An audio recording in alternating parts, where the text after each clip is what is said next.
Amém, igreja. A paz do Senhor, a paz de Deus, a paz de Cristo, graça e paz. Esta é a graça de nosso Deus, sua maravilhosa graça, sua sublime graça, amazing grace, verdade? Descansamos e repousamos em la graça de nosso Senhor e Salvador Jesucristo. Assim que todos bem-vindos uma vez mais aqui à sala de minha casa. É um gosto receber-te em la casa. Assim que, por favor, entra, passe. Quer um cafecito? Aqui está. São todos muito bem-vindos. Padre, no nome de Jesus, estamos delante de ti. Estamos delante de tu santa presença. Pedimos que tu Espírito se ensenhoreie, Senhor, de todo o que vamos aprender e falar aqui em esta noite, em este tempo, em esta hora que temos junto a tu pueblo, junto a tu casa e junto a tu igreja. Assim que pedimos luz do Senhor, pedimos que tu Espírito ilumine nossa mente e nosso coração de cada um que nos está acompanhando em esse momento, em nome de Jesus, amém. Diga amém aí de onde você está, ok? Muito bem.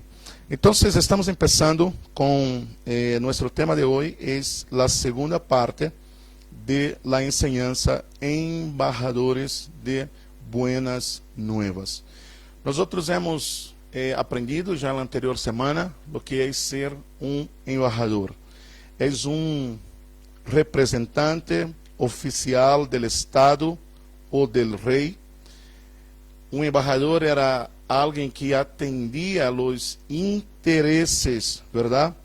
De um país, de um estado ou de um reino em el qual ele representava. E um embajador também ou era um emissário, um mensageiro que estava encargado, era ele portador em uma missão sumamente importante. E ele, como encargado, como ele mensageiro, era a pessoa responsável, então, de levar o mensagem de parte do rei.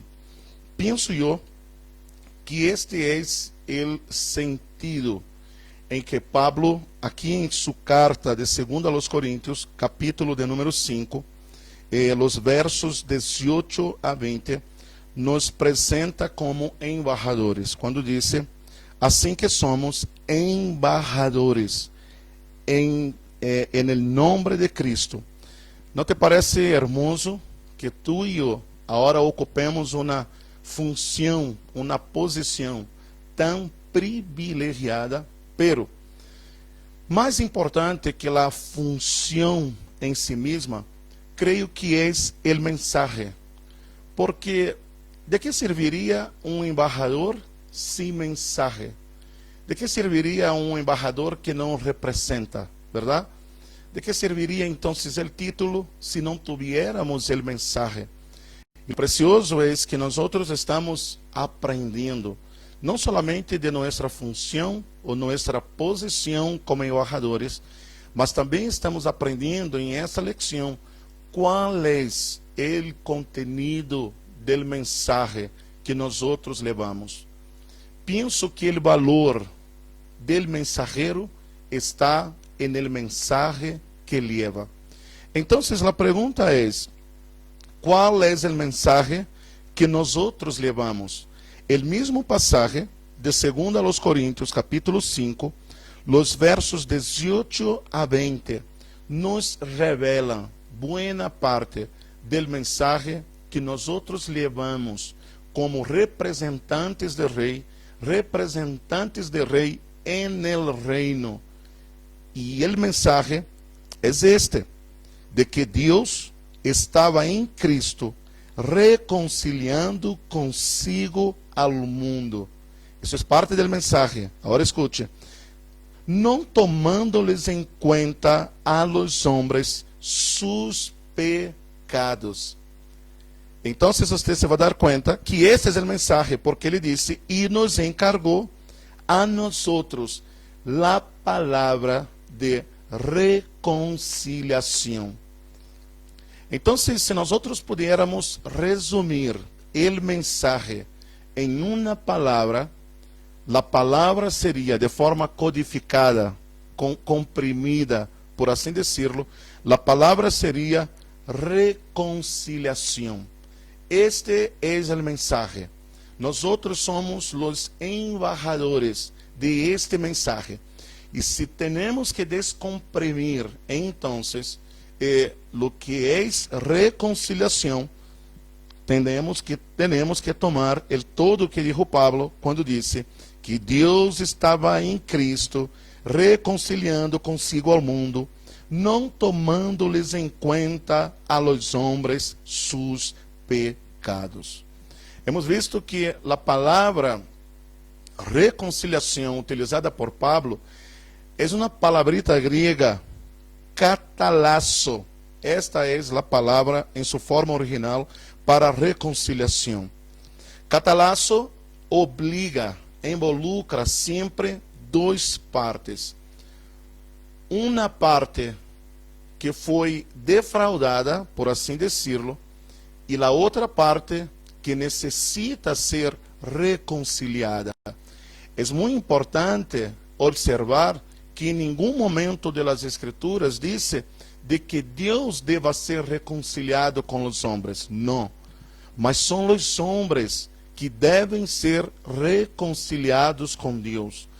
Pero qual é a parte buena de esse mensaje? Quais são as buenas nuevas em esse mensaje que nós outros portamos? Qual é o evangelho? As buenas nuevas é de que Deus está predisposto a recibir-nos. Pese todo o que hayamos hecho, Deus está com seu coração aberto, Deus está predisposto a retomar esta relação. Então, catalasso é volver a unir duas partes íntimas, como no caso de dois amigos ou de um matrimônio, onde a relação estuvo fracturada, mas agora é possível a reconciliação. Este é o mensagem que nós outros levamos.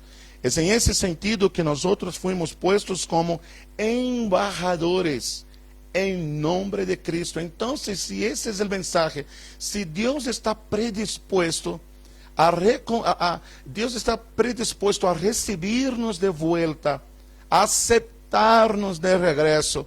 Então, Pablo, ele grita ao fim del verso de número 20, ele disse: reconciliaos com Deus. E eu puedo ver aqui uma admiração posta, não? Aqui em esta declaração: reconciliaos com Deus. Eu creio que esse é o mensagem que nós outros devemos gritar a todo o mundo: reconciliaos com Deus. Assim que somos embajadores em nome de Cristo. Todavia estou fazendo um repasso, estamos em nossa hoja de número 1 de la guia que les he enviado, ¿verdad? Bueno, en la letra A dice que el evangelismo personal habla de la responsabilidad bíblica de la reproducción. E nós outros hemos aprendido e hemos visto isso desde o livro del Gênesis, que este princípio está estabelecido em la palavra. Pastor, que princípio é este? O princípio que disse que Deus les bendijo al hombre e les dijo: frutificad e multiplicaos. Cada espécie que havia sido criada por Deus, o Senhor les dio este princípio, esta particularidade, que eles deviam frutificar e multiplicar. Assim nós outros, como hijos de Deus, também temos em nós outros, traemos com nós outros a capacidade, mais que isso, a bendição, o princípio de la reprodução. E eu les dije na anterior semana que atender a este princípio, a reprodução, é a evidência de que estamos vivos. Deus não dijo a las piedras que se multipliquem, pero Deus dijo a los seres vivos. A evidência de que estamos vivos é a capacidade que nós outros temos, a evidência de que nós outros estamos vivos é a reprodução. Deus dijo, na letra B, Deus ordenou que todo ser viviente se reprodujesse. E esse é um princípio perfeitamente aplicável no reino de Deus, verdade? Em Juan capítulo 15, verso 16, nos dijo: não elegistes vosotros a mim, sino que eu elegi a vosotros, e os he puesto, para que vayáis e levéis fruto, e vuestro fruto permaneça, para que todo lo que pedieres ao Padre em meu nome, Ele os dê. Agora, a mim me encanta o texto que sigue de Romanos capítulo 7, o verso de número 4. Porque aqui habla de forma muito clara de la relação de intimidade que agora temos com nosso Senhor Jesucristo. Romanos 7:4 diz: assim também vosotros, hermanos míos, habéis muerto a la lei mediante el cuerpo de Cristo, para que seáis de outro. Está muito claro que está falando de uma relação marital, donde em essa relação marital de intimidade que se espera os frutos que são os hijos de esta relação. Uau, isso a mim me encanta, porque isso me está dizendo que quanto mais eu leve uma vida de intimidade com nosso Deus, eu estarei dando fruto para Deus. Fruto para Deus. E que é esse fruto? Dice, a fim de que levemos fruto para Deus. Por supuesto que está falando de hijos em la fé. De hijos em la fé, porque cada um frutifica segundo a sua própria espécie. E nós agora estamos dando hijos espirituais para Deus. Estamos generando hijos espirituais em la fé para Deus. Esta é sua vontade, de que nós outros seamos os proclamadores. Essa é a vontade de Deus, que seamos os proclamadores das buenas novas. É por isso que Lucas 5:10, Jesus disse: Pedro, a partir de agora serás pescador de homens. Uau, que hermoso! Que hermoso é esta missão que nós outros temos, de assim como Pedro ser pescadores de homens. Jesus, então, não somente congregou a seus discípulos, mas Jesus também comissionou a seus discípulos. Eu creio que isso é muito importante, esse entendimento no reino de Deus, de que nós outros não somente fomos chamados a ser congregados no reino, mas nós outros também fomos comissionados no reino. Comissionados como que? Como embaixadores de las buenas nuevas. E há duas palavritas que me parece importante que nós outros entendamos. Uma aparece em Mateus capítulo 28, los versículos 18 a 20. É o passagem de la gran comisión. Usted se acuerda, hemos mencionado isso em la anterior semana. Mateus 28, 18 a 20, donde Jesus disse: Jesus se acercou e les habló diciendo: toda potestad me es dada en el cielo y en la tierra, por tanto, id. Ustedes são congregados, mas também devem ir. Id e haced discípulos. E eu les dije que a palavra para discípulos, a palavra mateteusate, que literalmente quer dizer aprendizes. Então, vocês vayam e hagam aprendizes, não? E isso é interessante porque ser um aprendiz implica, por supuesto, em la necessidade de ter a um maestro que ensine. Em este caso, Pedro, Jacobo, Juan, cada um deles, quando chegaram ao Senhor, em um primeiro momento, que foram eles? Discípulos, mateteusate, aprendizes, discípulos. Pero agora, Jesus estava dizendo que los mateteusate, los discípulos, los aprendizes, deveriam ir e ser a outros de discípulos. Uau, isso está convertendo a los aprendizes em maestros. Isso é uma promoção. E quem não quer ser promovido no reino? A ver, há alguém que não quer? E eu quero. Quantos querem ser promovidos no reino? Subir um pedanho, subir uma grada, subir um nível. ¿Sabe qué? En el reino se avança. Eu não sei se você tem, a mim me gusta fazer isso na igreja. Se você tem uma pessoa aí a seu lado, estão todos na quarentena juntos, verdade? Põe a mão aí, sua mão direita no ombro do que está à sua direita, mão esquerda no ombro do que está à sua esquerda. Mira bem adentro esse par de olhos azuis e dile: o Senhor te está convocando a que tu seas promovido. Não solamente ser um aprendiz, seremos discípulos sempre. Jesus sempre será nosso maestro. Eternamente estaremos aprendendo com o Senhor. Mas agora também temos a missão de ser discípulos. E então Jesus meio que dá uma clave em este processo de ser discípulos. Porque ele, em seguida, mais adelante, no mesmo passagem, disse: ensinando-lhes que guardem todas as coisas que os he mandado. Ensinando-lhes. E a palavra aqui para ensinar é a palavra didascontes. Didascontes é esta palabrita de onde vem didática, por exemplo, didascalia, didaquê, didáctica. E a que se refere? Se refere, didascontes, habla de los ensinando-les. Habla de la forma organizada e metódica en el qual se forma a um discípulo de Jesus. Nós nascemos por la fé, nascemos por el Espírito, somos generados, por assim decirlo, en el útero del Espírito Santo. Nós nascemos, pero sabe que? En el processo de nascer, todos devemos aprender. Todos.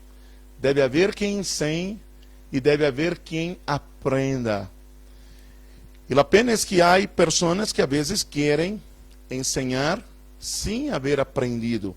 E isso é uma ruptura no processo. Os discípulos necessitaram sentar-se para aprender. Mas pastor, você predicou o domingo na noite, se acuerda que Pablo imediatamente se puso a predicar? É verdade. Pablo imediatamente, mira, escúcheme, Pablo era um homem de um conhecimento impressionante, de uma capacidade, de um intelecto, uma mente brilhante. Bueno, já estaria difícil comparar-se com Pablo em esse sentido, pero não se olvide de que antes que Pablo fuera por las naciones, ele passou por um processo de 14 anos. Isso, 14 anos de processo. É só você ler a carta a los Gálatas, capítulo 1, capítulo 2, você vai encontrar isso. Então, Pablo passa por el processo, pero por supuesto que chega um momento que uno tem que passar de uma coisa a la outra, de uma etapa a la outra. Todos devem avançar. E o discípulo agora passa a ser também um maestro. E ele ensina a outros como didascontes, de forma organizada e metódica. Isso não te parece hermoso? Sim. Eis precioso, eis hermoso. O número 3, todavia, del ponto 1, o número 3 diz que Jesus mandou que o evangelho fosse predicado a toda criatura, verdade? E les dijo: ide por todo el mundo e predicad el evangelho a toda criatura. A mim me encanta que aqui já em la gran comissão, todavia a igreja não se havia sequer iniciado, pero Jesus já está falando de la necessidade de que este evangelho seja predicado em todo o mundo. Quando nós chegamos a Apocalipse, capítulo de número 5 e o verso de número 9, em Apocalipse 5, 9, a igreja onde está? A igreja está, onde? A ver. Em Apocalipse 5, a igreja já está congregada no cielo, verdade? Já está congregada no cielo. E diz que no cielo, como parte da igreja, há homens de toda língua, de toda tribo, de toda nação. Estão aí, de toda língua, de toda tribo, de toda nação, de todo pueblo. A palavra grega para língua é a palavra glossons. Ou seja, nações, homens de un lenguaje desconocido. Wow, o sea, llegó en el cielo personas que hablaban toda clase de idiomas, de lenguajes desconocidos, porque alguém foi e predicou a esses homens de linguagem desconhecido. A palavra para nação é etnos, de etnias, Ou seja, ¿não te parece hermoso que en el cielo estarão congregados rubios, negros, amarillos, blancos, hablando todo idioma, de todas as línguas, de todas as nações? Que culto mais hermoso, transcultural, verdade? Pero sabe por quê? Porque alguém foi e predicou a estes glossons e a estas etnias. Alguém foi e predicou, e isso discípulos de todo o povo e de toda a nação. Isso é o que o Senhor ha mandado a ser. Assim que, talvez uma pergunta seria, número 2, quão imperativo é começar a predicar as buenas novas? O imperativo de empezar a predicar las buenas nuevas y es el hecho de que el hombre, que Adán, haya pecado, ¿verdad? Cuando Adán peca, ele hace una transferência de una naturaleza pecaminosa. Todos nosotros somos hijos de Adán y hemos heredado por Adán essa naturaleza caída.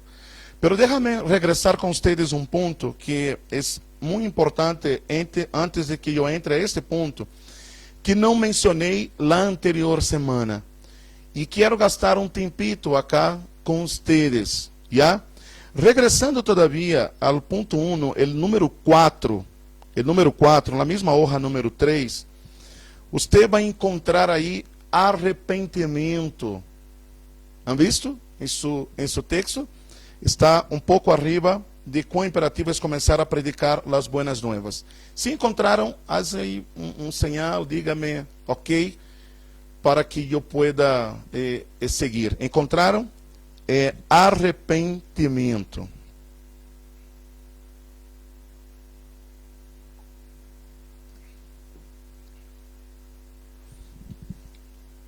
Dice en el punto número 4 de que el Señor, bueno, nos ha mandado predicar, ¿verdad? Arrependimento. Lucas capítulo 24, verso 47, ¿encontraron? Dice, el arrependimento y el perdón de pecados debe ser predicado a todas las naciones. Y el texto de Lucas 24, 47 dice, y que se predicase en su nombre el arrependimento y el perdón de pecados en todas las naciones, começando desde Jerusalém. A mim me parece sumamente importante que nós outros entendamos esta parte de predicar o arrependimento.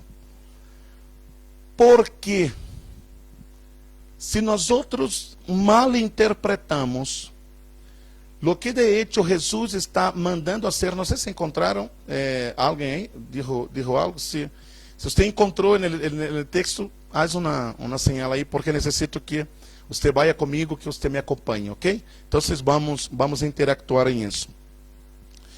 Se nós outros mal interpretamos o mensaje que Jesus nos ha mandado levar, transmitir, comunicar, como los embajadores de las buenas nuevas, não seremos efetivos em comunicar o mensaje que o Senhor nos ha mandado levar. Escute uma vez mais o que diz o texto de Lucas 24, 47. E que se predicasse em su nombre el arrependimento e el perdão de pecados em todas as nações, começando desde Jerusalém. O primeiro que quero que você entenda é o significado de lo que quer dizer arrependimento. A palavra grega para arrependimento é a palavra metanoia ou metanoia, ok? metanoia. E o que quer dizer metanoia? Quer dizer, literalmente, metanoia quer dizer cambio de mentalidade. Esta palavra metanoia é uma palavra grega que está composta de duas palavras. A palavra metanoia, ok? Duas palavras. Meta e nous. Meta e nous. Meta, que é? Meta, esta é minha meta, puse aqui minha meta, pongo uma raia, pongo uma linha, esta é meta, meta. Pero de hecho, metanoia quer dizer ir mais allá, ultrapassar a raia, meta, algo que é lançado, que é mais allá. E nous literalmente quer dizer mente ou entendimento. Assim que poderíamos, então, hasta dizer que metanoia seria ir mais allá de um modo de pensar, ir mais allá de lo que eu pensava, ir mais allá de uma estrutura mental para lo qual eu fui formado. Quando essas duas palavras se juntam, então passa a ser metanoia, arrependimento, o câmbio de mentalidade. É um giro em los processos mentais. Escute, assim que o arrependimento é aquele que nos leva mais allá de las estruturas mentais em las quais fuimos formados. Uau, isso é tremendo. Quando o Senhor lhe dijo a seus discípulos, normalmente quando nós outros pensamos em arrependimento, só pensamos em la tristeza. Ustedes têm que arrepender, arrepientam-se pecadores, verdade? E convertimos o mensagem de Jesus em uma carga, convertimos o mensagem de Jesus em um peso, onde esperamos que a gente, como seja, de que maneira seja, tem que entristecer-se, tem que llorar, e é a carga, o peso, e quase que por obrigação a gente deve arrepentir-se, pero literalmente, metanoia está falando de isso. É ir mais allá, é aquele que nos leva mais allá de las estruturas mentais em las quais nós outros fuimos formados. Quero que você entenda isso. Se você tem sua Bíblia em mão, abra comigo em la carta a los Efésios, el capítulo de número 4, por favor. Carta a los Efésios, el capítulo de número 4. Los versículos 22 ao 24, escute lo que dice. Efésios capítulo 4, versos 22 a 24. Enquanto a la pasada maneira de vivir, despojaos del viejo hombre que está viciado conforme a los deseos engañosos. Esse viejo homem está viciado nos deseos engañosos. E renovaos en el espírito de vuestra mente e vestíos del nuevo hombre, creado según Dios en la justicia y santidad de la verdad. Pero me voy a detener en el verso 23. Y renovaos en el espíritu de vuestra mente. El espíritu de vuestra mente. La palabra mente aquí es la palabra nous. El espíritu de vuestra mente. ¿Sabe cuál es el peligro de una falsa enseñanza? No es el error de la enseñanza. ¿Cómo es eso, pastor? Sim. O mais grande peligro de uma enseñança errônea não é o erro em si mesmo, mas é o espírito que está por detrás do erro. ¿Sabe por quê? Porque o problema está no espírito com o qual se está impartindo a enseñança. Há pessoas que se equivocam na doutrina, pero o espírito é correto. E há pessoas que hablam lo correcto de la doutrina, pero o espírito é equivocado. La gente de los días de Pablo, los religiosos, eles estavam ensinando, não somente com a doutrina equivocada, mas eles estavam ensinando com um espírito equivocado. E escute, não há nada mais resistente que um espírito endurecido, que um coração envenenado. E isso, meu amigo, é algo que nós outros homens não podemos romperlo. Solamente Deus lo pode fazer. Lo que Pablo está tratando de dizer a eles é: o espírito que vocês estão carregando deve ser renovado.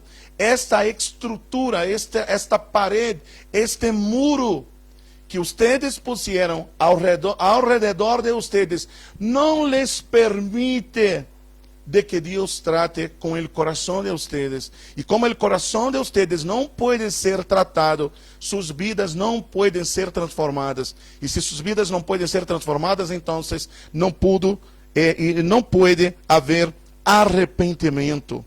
Escute, por si solo, a tristeza não é a meta. Porque estamos falando de metanoia, arrependimento. Por si solo, a tristeza não é a meta. Não é a meta. Escute o que diz Efésios capítulo 1 e o verso de número 18. Efésios 1, 18. Alumbrando os ojos de vuestro entendimento, pero ahora cambia.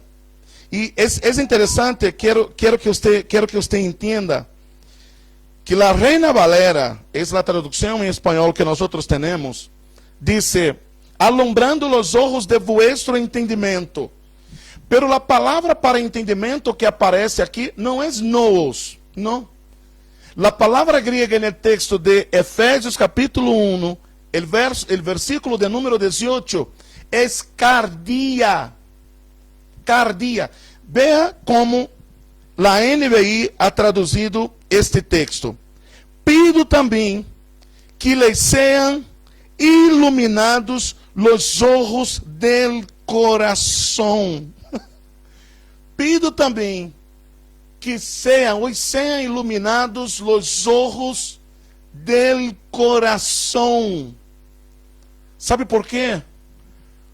Porque o processo de arrependimento, a obra do arrependimento não empieza em la mente.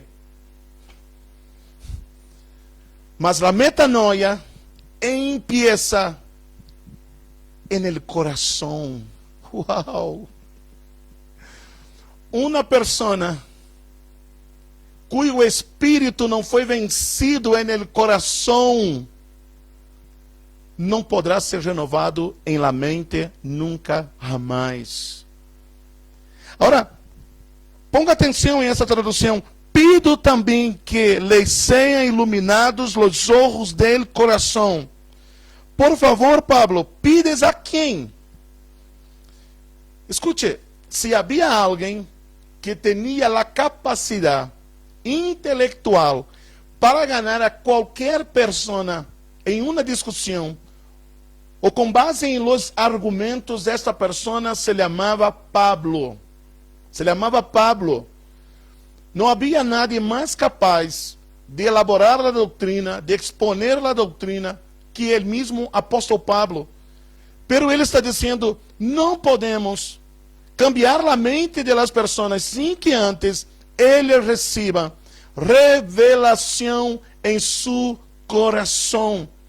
Assim que o arrependimento não empieza com uma convicção da mente, mas com uma revelação en el coração. A pergunta é, quem dá a revelação? Quem é o único que tem poder e capacidade para isso? Temos que regressar a los versículos anteriores, del mismo Efésios capítulo 1, versos 15 em adelante.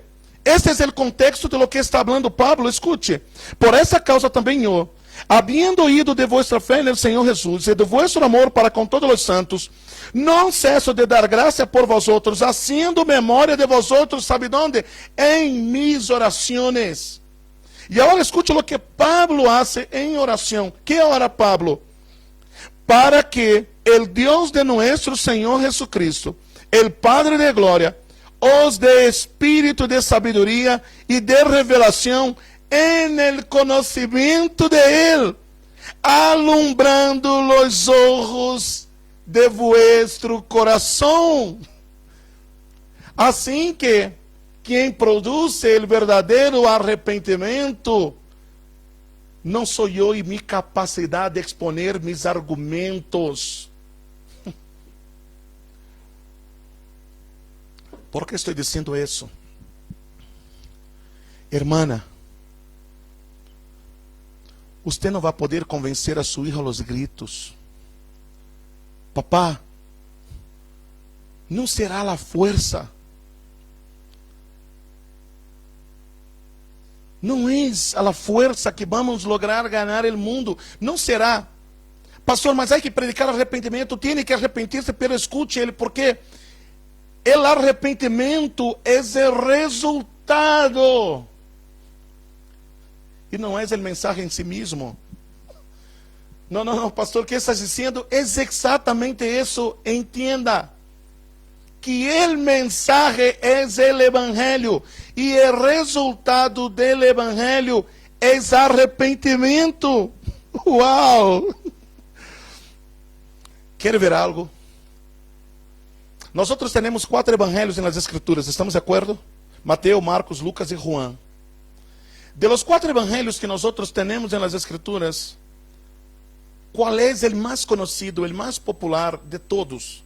Se você não sabe, é o evangelho de Juan. Sabe quantas vezes aparece a palavra arrependimento em Juan? Em nenhuma. Em nenhum solo momento aparece a palavra arrependimento. Isso não quer dizer que arrependimento não esteja sendo produzido.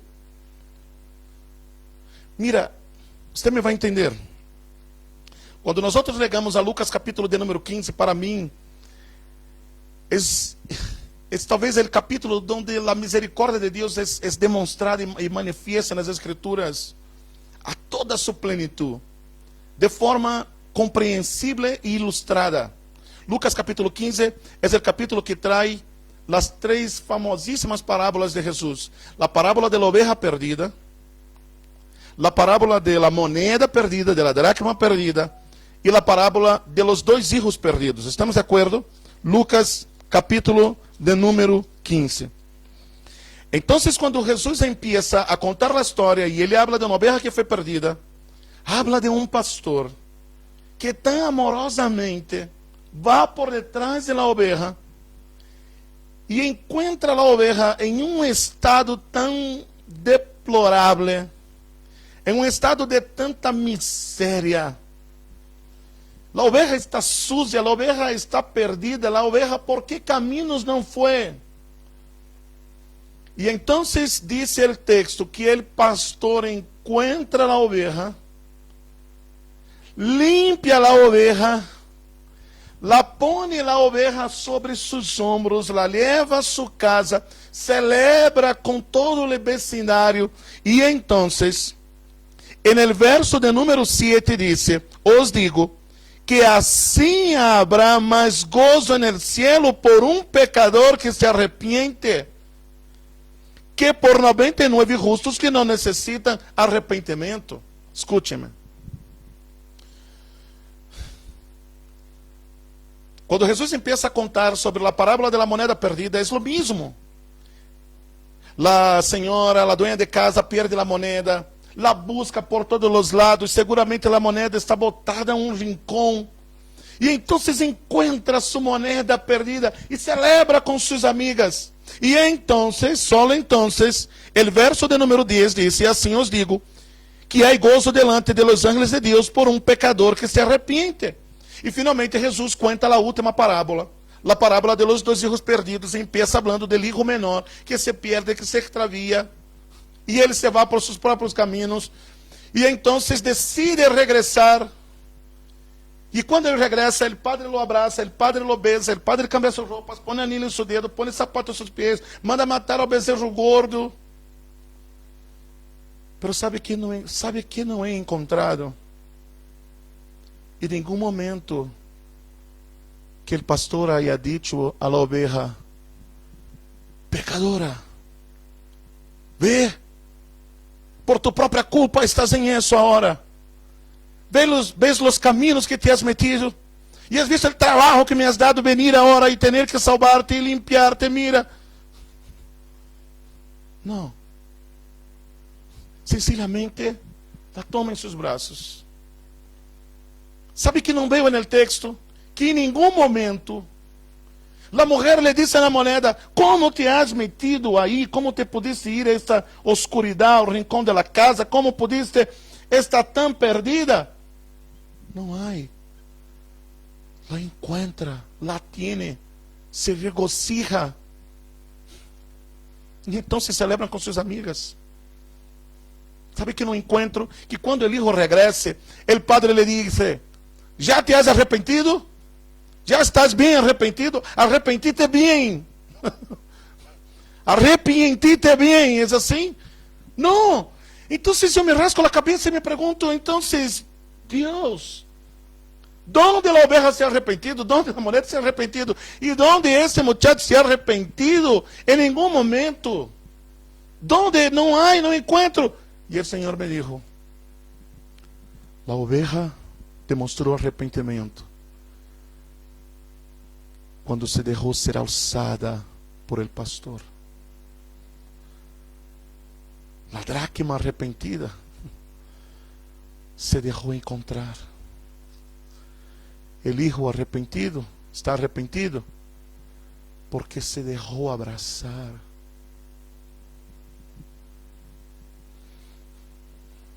Aqui está o arrependimento.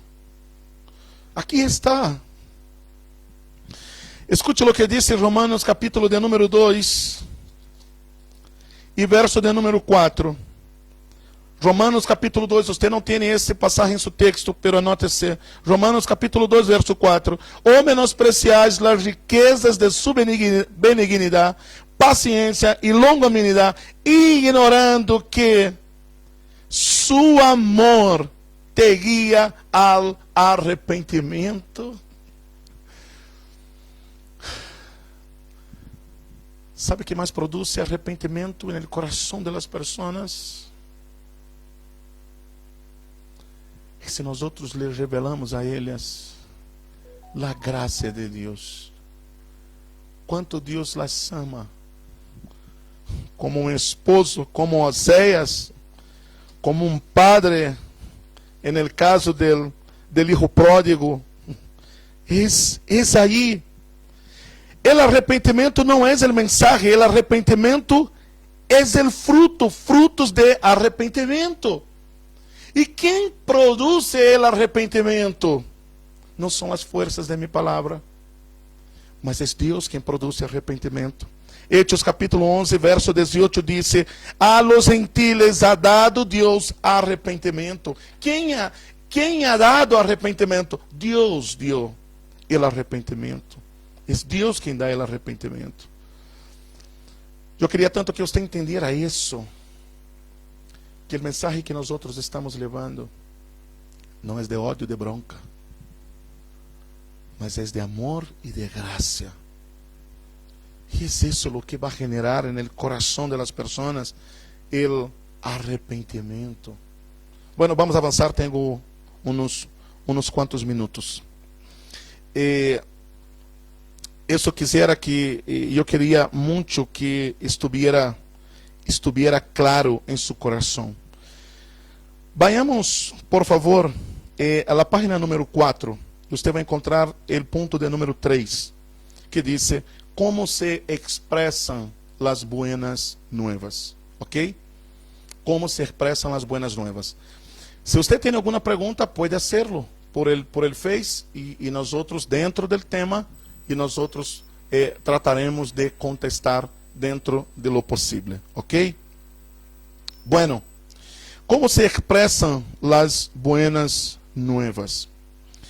Lo primeiro que nós outros devemos entender é que as buenas nuevas se expressam de diferentes maneiras através da Bíblia, pero o ponto primário e central é que Deus é o que dá início, e é Deus quem está restaurando ao homem a la comunhão consigo mismo, donde el centro de las buenas nuevas es la persona de Jesús.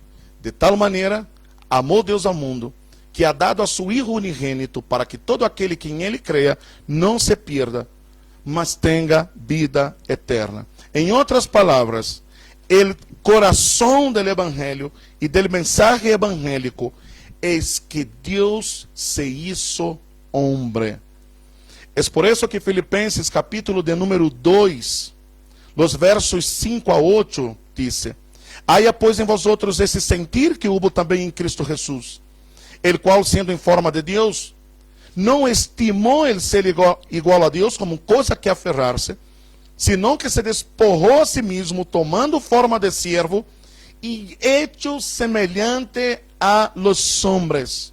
E estando em la condição de homem, se humilhou a si mesmo, haciéndose obediente hasta la muerte e muerte de cruz. Agora, em Cristo, Deus tem hambre. Agora em Cristo, Deus tem sede. Você pode imaginar? Pode imaginar-se um Deus que tem sede, um Deus que tem hambre, um Deus que se cansa, um Deus que tem sonho, quando sabemos que Deus não pestaneia, pero agora em Cristo, Deus se põe em esta condição. É por isso que um dos textos mais profundos das Escrituras é um tão chiquito, onde diz: Jesus lhe orou.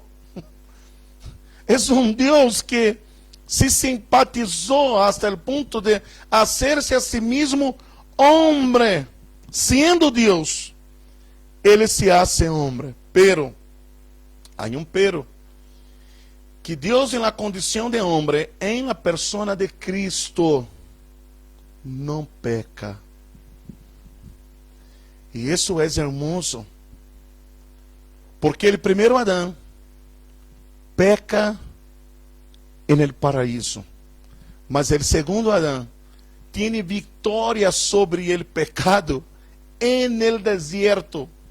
As Escrituras apresentam Jesus que Deus em ele se hace homem, mas que não peca.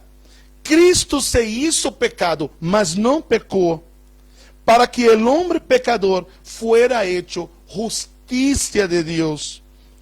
Mira lo que dice 2 Coríntios 5:21.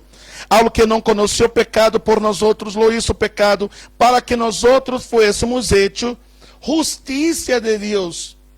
Assim que os homens agora miram a Ele e veem em Ele o pecado, e Deus nos mira a nós outros e vê a nós outros como justiça de Deus em Cristo Jesus. Não te parece isso tremendo?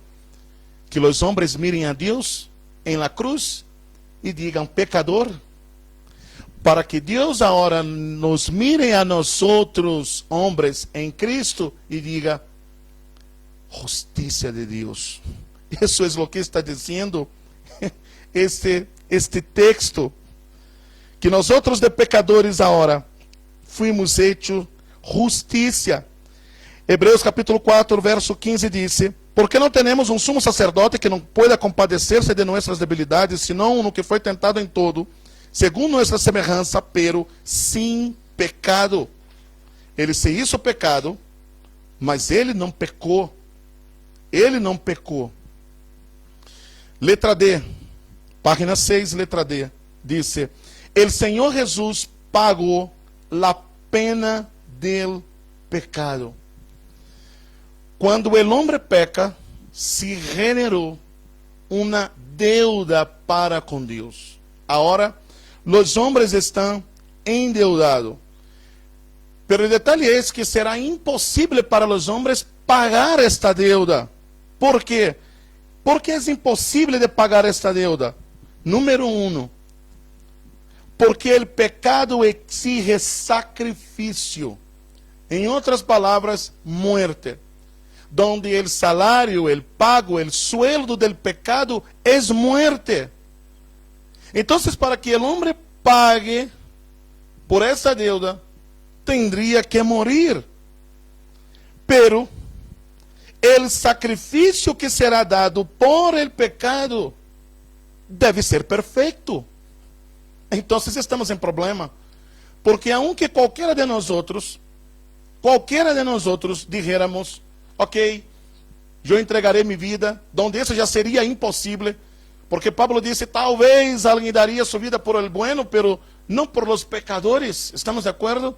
Pero aunque quisermos isso, hubiera sido impossível, porque el sacrifício deve ser perfeito. E escute o que diz Romanos 3:10, não há justo, nem a uno.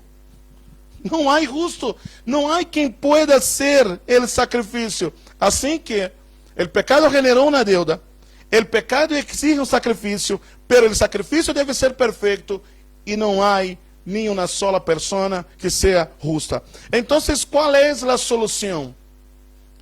A solução teórica Pablo lo presenta na carta aos Romanos. E a solução prática, é de isso que quero falar. Pablo lo apresenta em la carta a Filemón. Alguma vez você já escutou falar que há uma carta na Bíblia chamada Carta a Filemón? Sim, está na Bíblia.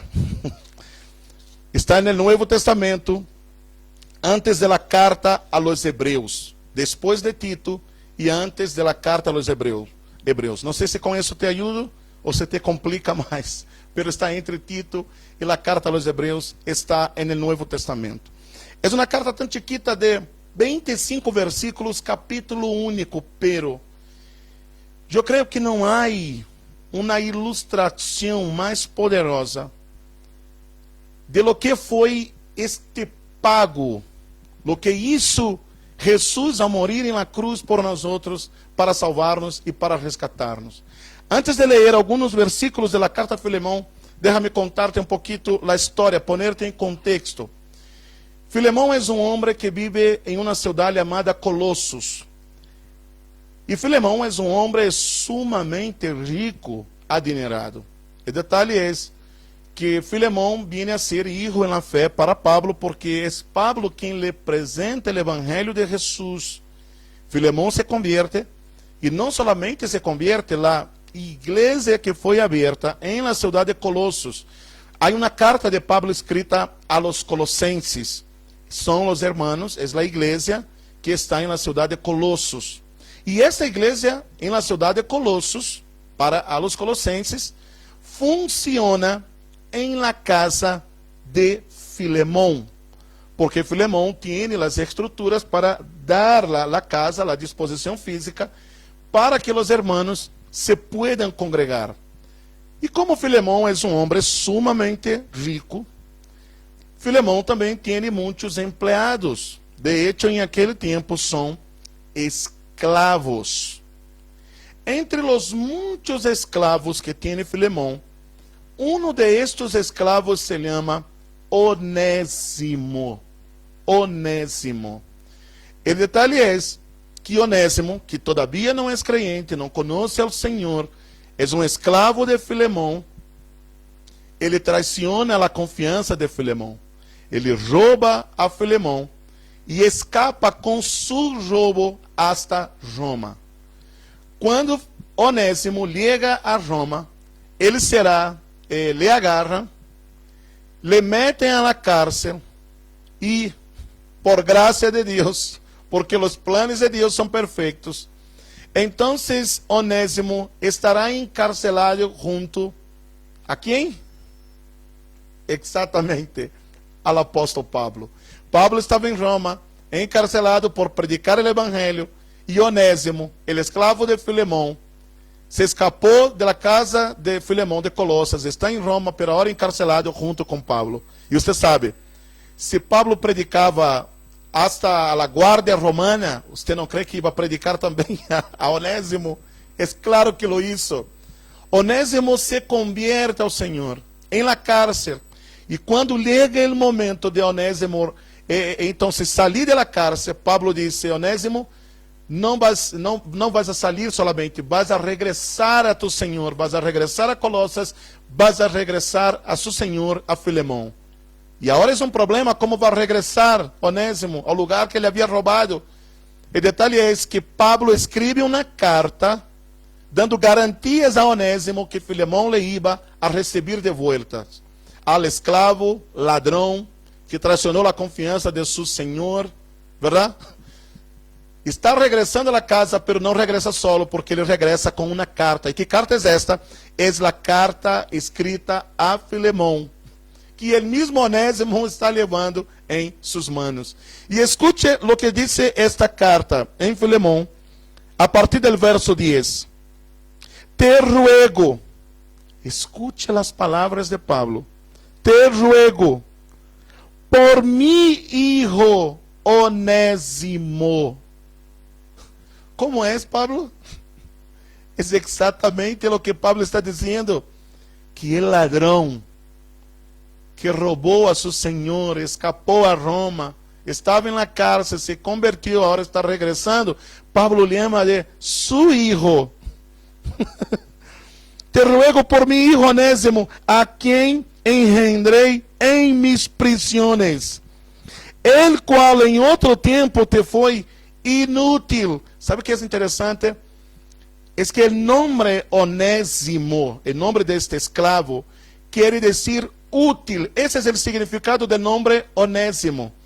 Então Pablo hace um juego de palavras e disse: ele por outro tempo te foi inútil. Ele não foi Onésimo, não foi útil, mas ele foi inútil. Pero agora, a ti e a mim, nos és útil, el qual vuelvo a enviar-te. Tu, pues, recíbele como a mim mesmo.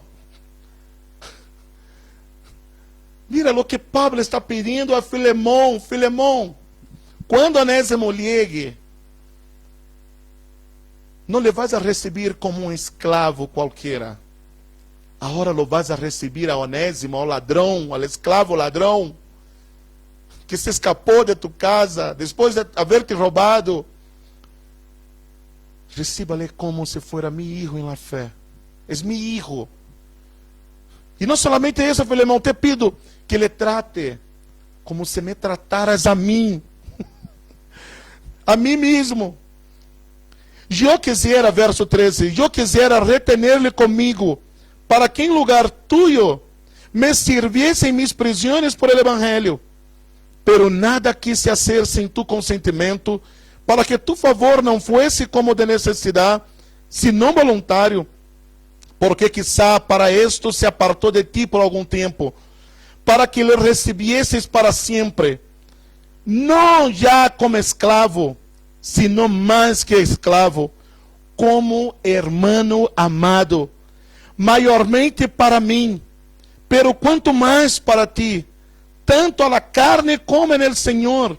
Assim que, se me tienes por companheiro, recíbele como a mim mesmo. E agora escute o que Pablo disse no versículo 18. E se em algo te dañou, ou te deve, ponlo a mi cuenta. Uau!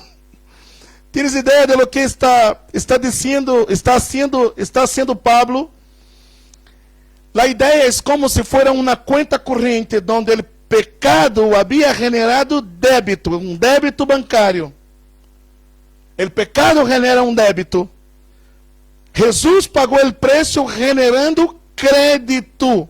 Así que, justificados por la fe, tenemos paz para con Dios. O que Pablo está dizendo a Filemón é exatamente o que Jesus hizo. O dano que eles causaram com o pecado, pon em mi cuenta. E Jesus pagou tão bem, de forma tão plena e completa, o preço do pecado, que agora temos crédito para com Deus. Você pode imaginar-se isso?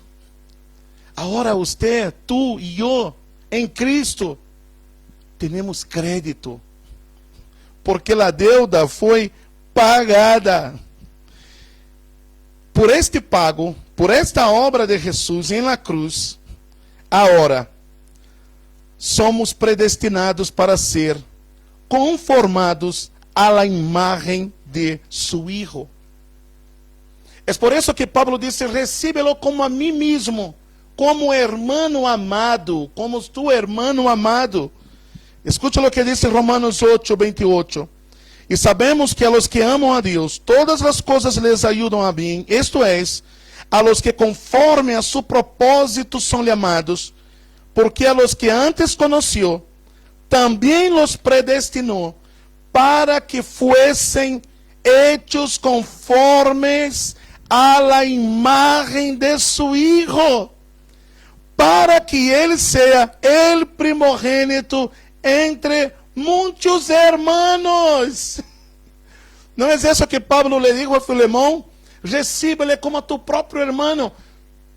Sabe como Deus agora em Cristo nos recebe em sua presença? Não como pecadores, ladrões, mas nos recebe como seus filhos em la fé, donde Jesus passa a ser nosso hermano maior. Deus nos recebe como recebe ao mesmo Jesus. Isso é tremendo. 1 Coríntios 15, 49 diz: e assim, como hemos traído a imagem del terrenal, traeremos também a imagem del celestial. Eu não puedo creerlo, é muita graça de que Deus se haga homem em Cristo Jesus, muera em meu lugar, pague o preço por mim, me justifique, quita a deuda, me ponga em crédito e todavia me recebe em sua presença como se fuera su mismo hijo, como se fuera Jesus, tal qual ele me recebe em sua presença. E quando me vê, não vê minha cara de ladrão. Quando me vê, vê a cara de Jesus, o reflejo de Jesus, o rosto de Jesus em mim. Colossenses 3:10. E revestido del nuevo, el cual conforme a la imagen del que los creó, se va renovando hasta el conocimiento pleno. E não somente isso, somos traídos a la paz com Deus. Esse é o resultado da relação restaurada. Lo que antes era conflito, como duas nações, lo que antes era conflito, agora há paz. Entenda que esta não é a paz de Deus, porque essa é outra paz, mas é a paz para com Deus. Justificados, pois, Romanos 5:1, justificados, pois, por la fé, tenemos paz para com Deus por meio de nosso Senhor Jesucristo. E sabe que? Letra G. Recebimos acesso ao Padre. Romanos 5:2. Por quem também temos entrada por la fé a esta graça, em la qual estamos firmes. E nos gloriamos em la esperança de la glória de Deus. Temos entrada por la fé a esta graça. Porque por meio de Ele, los unos e los outros temos entrada por um mesmo Espírito. Efésios 2:18. E todavia disse, Efésios 3:12, em quem temos segurança e acesso com confiança por meio da fé em Ele. Uau! E para concluir, todo isso quer dizer reconciliados. Isso é o que quer dizer. Em Cristo somos reconciliados. Letra H. Se nos declara por revelação las riquezas de su glória. Nos saca de la calle e nos mete adentro del palácio e destapa todos sus tesouros e disse: eis de ustedes. Quero concluir com este texto. Não tienen aí, pero anótense.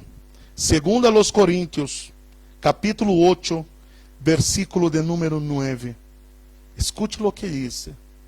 E concluímos com este texto. 2 Coríntios, capítulo 8, versículo 9.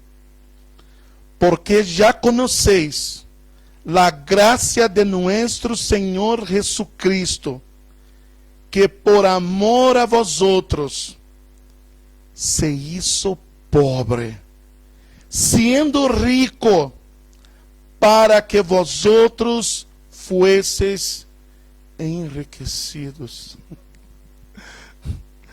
Não te parece maravilhoso isso? É maravilhoso. E tudo isso é a graça de Deus. É como que um ninho pobre que se acerca a la vitrina de um restaurante muito elegante.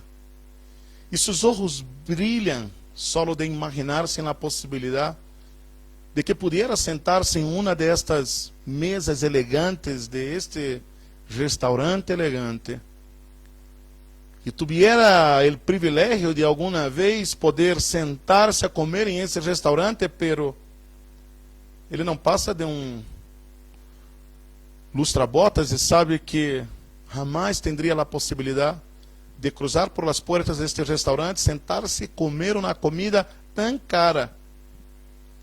E o homem que está dentro, sentado em uma das mesas, desfrutando de sua exquisita comida, le mira a cara del niño e decide invitar-lhe a que passe.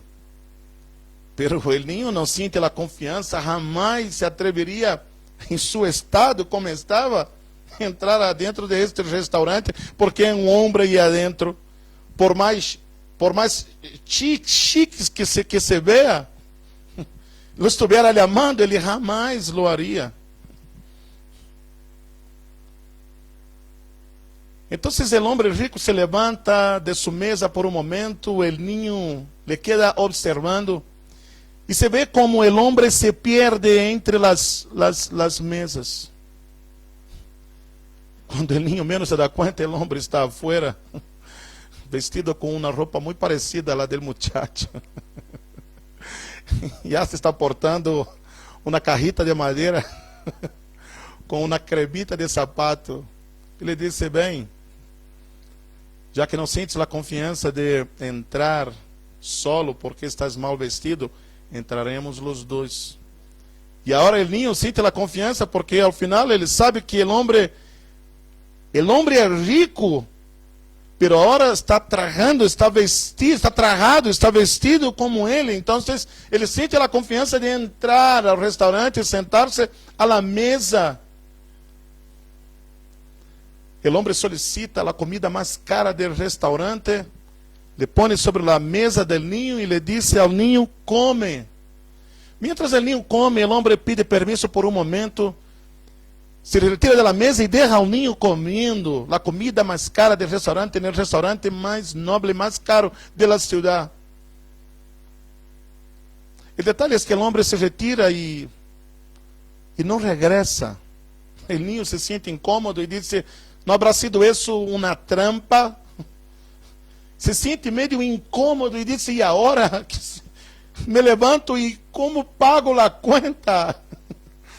Depois de passado algum tempo, sem já ter que fazer, se sentindo mal e avergonzado, porque não tinha com que pagar, o niño decide levantar-se, se dá conta que nada necessariamente se acerca para dizer-lhe nada. Ele voluntariamente se acerca ao mesero e lhe diz: perdão, pero não tenho como pagar a conta, creio que me puseram uma trampa. E o mesero disse: como?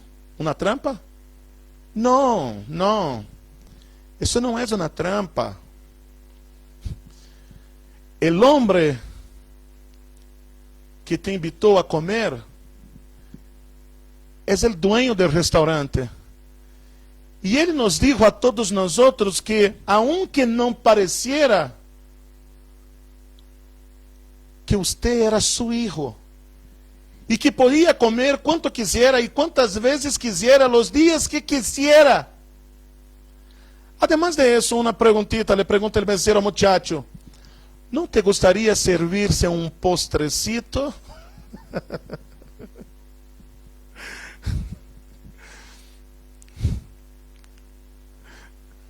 É exatamente isso que o Senhor ha hecho com nós outros. Nos puso sentados à sua mesa. Aún mal vestidos, aún sem merecerlo. Ele nos chama de seus filhos. Ele personalmente pagou a conta e puso todos seus tesouros a nossa disposição. Porque já conheceis a graça de nosso Senhor Jesucristo, que por amor a vosotros se hizo pobre, sendo rico, para que vosotros fuesseis enriquecidos. Bueno, aqui quedamos. La seguinte semana entramos a la parte final, la terceira e última parte de esta série de enseñanzas. Quero agradecerles de todo coração, que o Senhor les bendiga muito em este dia. Concluímos este tempo haciéndoles recuerdo, por favor, ok? De que jueves estamos aqui a las 7:30 da noite, sábado também, domingo é Santa Cena del Senhor, a las 10:30 e a las 7 da noite, el dia domingo. E quisiera animarte de todo mi coração, que nós nos pongamos de acordo para ayunar. Necessitamos ayunar por nossos pueblos, necessitamos ayunar por nosso pueblo, necessitamos ayunar, orar por nossa gente. Assim quisiera que você comparta com nós que dia te gostaria ayunar, desde o dia de manhã hasta o dia domingo, que será nossa Santa Cena.